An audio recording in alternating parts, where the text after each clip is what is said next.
नमस्कार दोस्तों, मैं हूं अर्पित और एक बार फिर से आपका स्वागत है। उत्तर प्रदेश में 10 विधानसभा सीटों पर उपचुनाव होने हैं, जिसे 2027 में होने वाले विधानसभा चुनाव के सेमीफाइनल के रूप में देखा जा रहा है। यही वजह है कि प्रदेश के सभी प्रमुख राजनीतिक दल, फिर चाहे वो सपा हो, बसपा हो, भाजपा हो या फिर कांग्रेस, ये सभी अपनी पूरी ताकत से तैयारियों में जुट गए हैं। लेकिन फिलहाल सबसे आगे निकलती नजर आ रही हैं मायावती जी, जिनकी राजनीति को बहुत से विशेषज्ञों का कहना है कि अब ये समाप्त हो चुकी है, अपने अंतिम चरण में है। बड़ी खबर ये आ रही है कि बसपा ने मिल्कीपुर विधानसभा सीट से, जो कि सबसे ज्यादा चर्चा वाली सीट बनी हुई है इस उपचुनाव में, क्योंकि अवधेश प्रसाद ने समाजवादी पार्टी के टिकट से भारतीय जनता पार्टी को यहां लोकसभा चुनाव में हरा दिया था, तो इसी मिल्कीपुर सीट से बसपा ने अपने प्रत्याशी के नाम का ऐलान कर दिया है।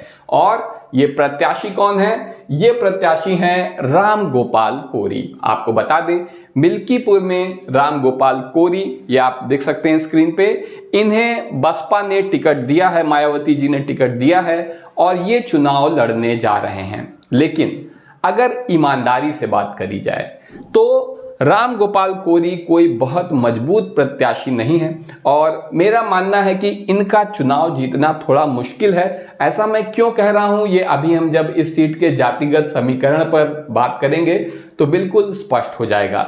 लेकिन इनका अगर आप पिछला प्रदर्शन देखिए, 2017 में राम गोपाल कोरी चुनाव लड़े थे तो इन्हें 46,000 वोट मिले थे और ये तीसरे स्थान पर रहे थे।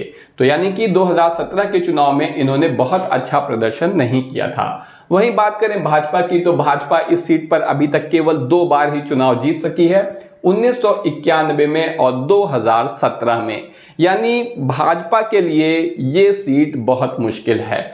भले ही मुख्यमंत्री योगी आदित्यनाथ, जिन्हें अपनी जो नेतृत्व है उस पर जो सवाल उठ रहे हैं उनका जवाब देना है, अपनी राजनीतिक साख को बचाना है, वो यहां पर पूरी ताकत से लगे हैं। और इस बार फिर से लोकसभा चुनाव की तरह भाजपा ने ऐलान कर दिया है कि 10 में 10 सीट जीत जाएंगे। जैसे लोकसभा चुनाव में कह रहे थे कि 80 में 80 जीत जाएंगे, कुछ लोग कह रहे थे 75, 72 ना, लेकिन वही स्थिति अब है कि उपचुनाव में कह रहे हैं कि 10 में 10 सीट जीत लेंगे। कमल खिलाने में खुद योगी आदित्यनाथ यहां पर जुट गए हैं और मिल्कीपुर सीट, जो कि बहुत खास है भारतीय जनता पार्टी के लिए, क्योंकि अयोध्या में मिली हुई हार का बदला लेना चाहती है भाजपा, तो इस सीट के प्रभारी खुद मुख्यमंत्री योगी आदित्यनाथ बने हुए हैं। इसी से आप समझ सकते हैं कि भाजपा इस सीट को लेकर और उपचुनाव को लेकर कितनी गंभीर है। अगर यहां पर बात करें तो अभी उपचुनाव की तिथि की घोषणा नहीं हुई है, लेकिन सभी पार्टियां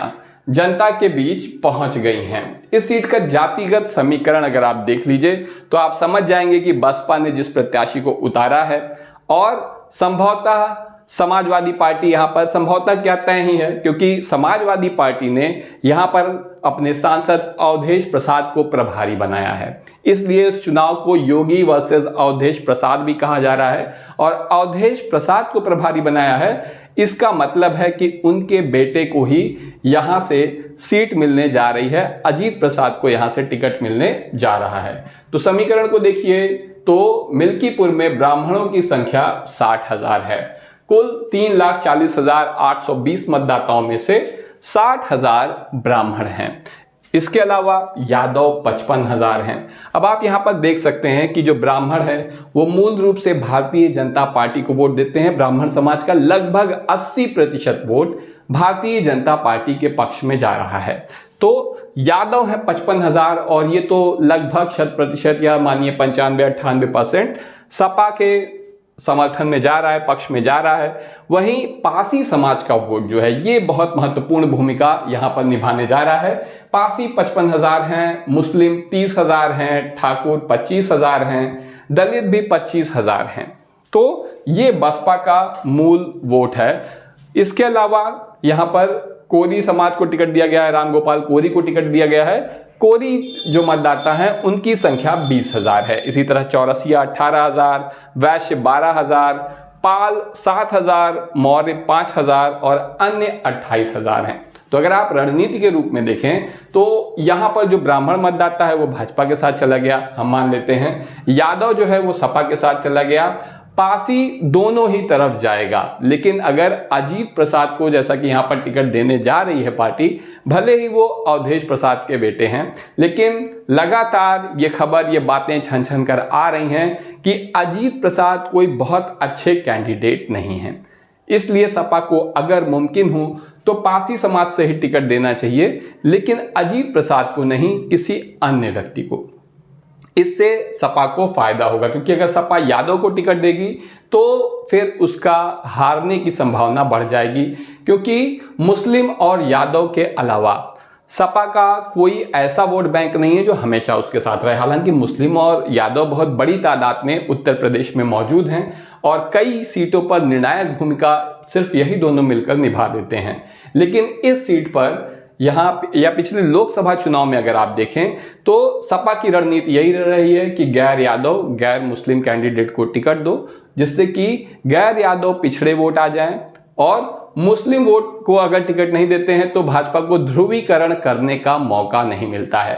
तो ऐसे में यहाँ पर पासी समाज से ही जो है यहाँ पर सपा का टिकट आना तय है और अजीत प्रसाद का ही आना तय है, जो कि सपा के लिए इस चुनाव में कमजोर कड़ी हैं। मुझे अफसोस के साथ कहना पड़ रहा है कि बसपा की इस सीट पर कोई संभावना नहीं है। उनके कैंडिडेट को देखने के बाद बिल्कुल तय है, जो उन्होंने कोरी समाज से दिया है 20,000, लेकिन बसपा का ये फैसला सपा की मुश्किलें बढ़ाने वाला है, क्योंकि ये पिछड़े दलित वोटों को निश्चित रूप से यहाँ पर बसपा की ओर ले जाएगा। ऐसे में भाजपा की राह तुलनात्मक रूप से आसान हो सकती है। आप यहाँ पर देखें कि सांसद अवधेश प्रसाद जो कि सपा के प्रभारी हैं, तो उनके बेटे अजीत प्रसाद को यहाँ पर सपा की ओर से टिकट मिलने जा रहा है। अभी भाजपा के प्रत्याशी का अभी इंतजार है कि वो किसे टिकट देती है। इसी आधार पर मैं एग्जैक्टली आपको उसी तरह से बता दूंगा कि कौन सा सीट कौन पार्टी जीतने जा रही है, जैसा मैंने आपको लोकसभा चुनाव के पहले बता दिया था। हालांकि इसके लिए बहुत लोग बहुत नाराज हुए, बहुत कुछ सुनने को मिला, लेकिन मैंने कहा था सपा 35 सीट जीतेगी और सपा 37 सीट जीत गई। इस बार भी मैं आपको बता रहा हूं कि सपा 10 में से 7 सीट इंडिया गठबंधन के पास जा रही है, जो कि बढ़ के 8 या 9 भी हो सकती है। और मिल्कीपुर सीट पूरी तरह से निर्भर करती है अजीत प्रसाद के ऊपर। अगर इन्हें टिकट मिला तो सपा के लिए मुश्किल है, नहीं तो ये चुनाव समाजवादी पार्टी एक बार फिर से जीत जाएगी, मिल्कीपुर सपा को मिल जाएगा। कमजोर कड़ी हैं अजीत प्रसाद। इस बारे में आपका क्या कहना है? क्या आप मेरी राय से सहमत हैं, या आपकी जो भी राय हो हमें कमेंट सेक्शन में ज़रूर बताइए। अभी के लिए बस इतना ही। धन्यवाद।